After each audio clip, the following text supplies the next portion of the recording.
When it comes to budget computers, they are typically some of the worst performing on the market. Usually designed with processors such as Atoms and Celerons in mind, budget computers are usually inadequate for extensive gaming, sometimes even simple gaming, and are usually the first to end up in bargain bins and e-waste. But are all budget computers bad? This PC was sold for $350 in circa early 2006. So what kind of PC is this? How bad could it be? And I like this thing? Those are some great questions, so let's get started. Now, as for what this thing is, it's an eMachines T3304. To those unfamiliar with eMachines, they were not really the best brand of computers. Far from it. However, their main thing was selling PCs on a budget. This was so much that in their heyday during the 90s, you could essentially walk into a store and leave it with a PC for free. Just don't worry about all the rebates. By 2004, things have been up and down for eMachines. After filing their IPO in circa 2000, they were delisted from the Nasdaq in May of 2001. To put it simply, eMachines only lasted just over a year on the stock market. And in 2004, after being privately held for a couple years, they were bought by Gateway. Gateway would then inherit a lot of eMachines assets and whatnot, with eMachines' CEO Wayne Inoue becoming Gateway's new CEO, and both brands being sold simultaneously on relatively similar platforms. And this leads us to September of 2005, when Gateway announced a number of new eMachines PCs intended to grab an early head start on the holiday shopping season. Among these was the $339 lowest end option, the T3304, at least I presume it was the lowest end. While the price went up to $349 in early 2006, for $350, this gave you an AMD Sempron 3300 Plus at 2 GHz, an NVIDIA Enforce 410 chipset, 256 MB of DDR SD RAM, a 100 GB ATA hard drive, a 48-speed optical drive, an NVIDIA GeForce 6100, 6-channel audio, a 10 over 100 megabits per second Ethernet port, a 56K modem, 5 USBs, and a boatload of Windows XP bloatware. The one I have here essentially has all the same specs except for a different hard drive and the RAM upgraded by 1 GB, giving this PC a total of 1.2 GB of RAM. Now, as for ports and whatnot, on the front there's the optical drive, a blanker slot for another drive, a card reader housing a USB port on the left-hand side, an SD card and multi-card reader in the middle, and a CF card reader on the right. There's also the power button, and underneath the door that refuses to stay open is 2 audio jacks. On the other hand, the rear contains the power supply, PS2 ports, serial, parallel, VGA, USB, Ethernet, audio jacks, and that aforementioned modem. Now on the inside, it's mostly normal stuff, aside from 2 things I would like to point out briefly. First of all is that the power supply in here has been replaced. The power supply that this thing would have come with would have come from a company called Bestech. And if you've never heard of them, be glad, because they don't always live up to their name. In fact, far from it at times. The replacement power supply comes from Dell. The other thing I would like to point out is that a significant amount of this PC's capacitors are blown. This PC comes from a time called the capacitor plague, and it really shows when it is not too hard to find a blown capacitor on this thing. I've mentally debated on whether or not it's worth recapping this thing, especially since I have plans to use this for some more video projects, but other than that, I don't have too much to report on. Now, I did actually do some work to get this thing into some better shape. The original optical drive in this thing has gone bad, and so I opted to replace the optical drive with this Sony drive, although I kept the bezels because I presumably initially thought that I could have just stuck those bezels onto this drive, which I can't. As for what happened to that optical drive, I don't know.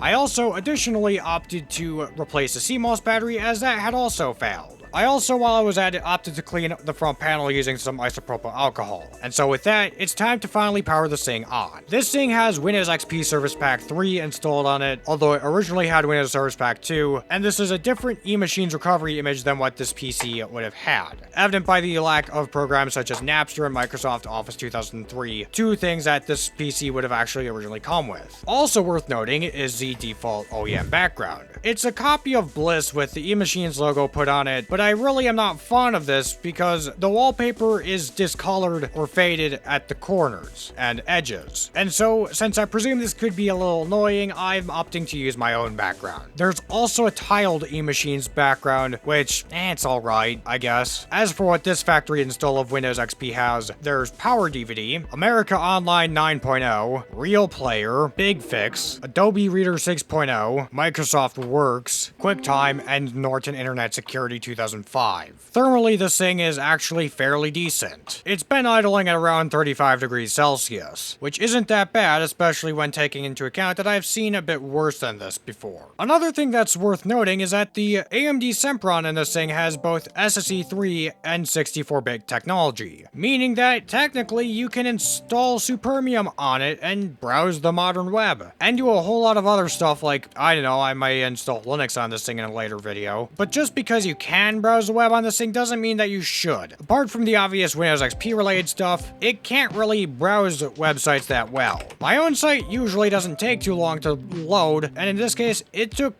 quite a bit of time. You can essentially see it loading each bit in real time. So how does watching a YouTube video hold up? Well, my reaction here should probably be self-explanatory.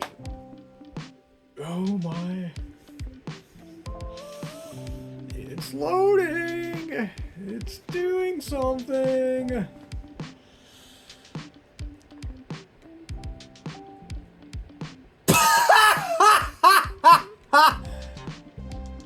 Oops! Despite this, I actually got a YouTube video to play. This was due to the embedded player, which doesn't take up as many resources as the main site. And boy oh boy, this is incredibly choppy. I got so concerned this was gonna crash again that I simply closed out of the program after only watching 9 seconds of my own video. But that's somewhat of a decent, valiant attempt, if I had to say. Of course, any modern stuff is not going to be a fair assessment on a PC from 2005, especially one that was budget friendly. And so for a proper benchmark, I've opted to choose 3D Mark 03. And while it was choppy at times, for instance in the second game test, it managed a respectable score of 11,067. Now I don't have a proper baseline outside of this because the one computer I was going to use for comparison just so happened to get a score of 61. It should also be said that when it comes to the score, a lot of it is weighted on the Mother Nature test, which is game test 4, on which this PC actually didn't do the worst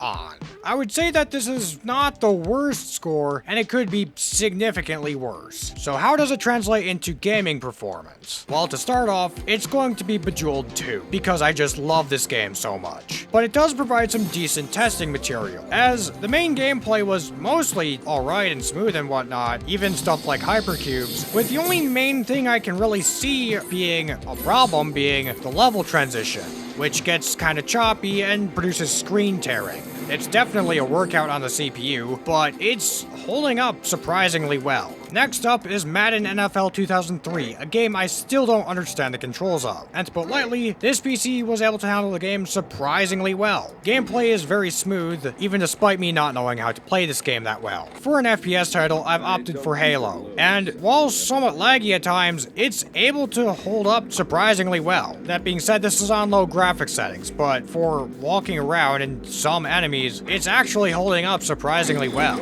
Especially when factoring in that I don't think that this is a good PC to play Crysis on, because I doubt it even can play Crysis. Second to last, SimCity 4 is holding up surprisingly well for the Big City tutorial. This game can be quite taxing on a lot of systems, and it definitely takes a bit of time to load some stuff, but when it came to stuff like disasters and whatnot, it was holding up quite well. That being said, I'm pretty sure that a large map with a lot of stuff going on would probably be a huge workout for this thing, but on its own, this PC can handle things surprisingly well. And last but not least, Touhou 8. I don't really have much to say here because, again, this game is performing quite well, especially for a system of this kind, but that's not too surprising, especially on some of these earlier game bullet patterns. issues. With as far as I got, which is stage 3, it was able to hold on to 60 FPS perfectly fine on this hardware. And so that's that. So to conclude, the eMachines T3304 is surprisingly decent. While it can be laggy in games, and it does have a 3D Mark score of 1167, specifically on 3D Mark 03, it's able to handle a lot of more basic stuff surprisingly well. And also not to mention that the AMD Sempron in this thing is 64-bit. While I've heard stuff saying that Semprons aren't that good, the 64-bit processor in this thing kinda justifies keeping it around for me. Another thing to factor in is that potentially this thing could have some good upgrade potential. A previous owner already put a gig of RAM in here, but theoretically you could upgrade the processor to an Athlon 64, and you could install a PCI Express graphics card in here, which means that while you got something that was kinda cheap, you got something that you could potentially upgrade. But overall, this thing is not that bad for the advertised price of $350. Anyway, did you have one of these things back in the day? If so, what's your thoughts on it? Is there some sort of very budget-friendly machine that you find oddly charming? I have a couple other mediocre budget boxes from different time periods, one of which I've already looked at. Do you think it's worth recapping this thing or upgrading it? Did you enjoy this video, or is there something I forgot to address or something I could do to improve my content? If you have anything to say, feel free to let me know down below in the comments, through my email, or through my Discord server, and feel free to give this video a like. But with that, that's going to be it for this video, so thanks for watching and have a nice day.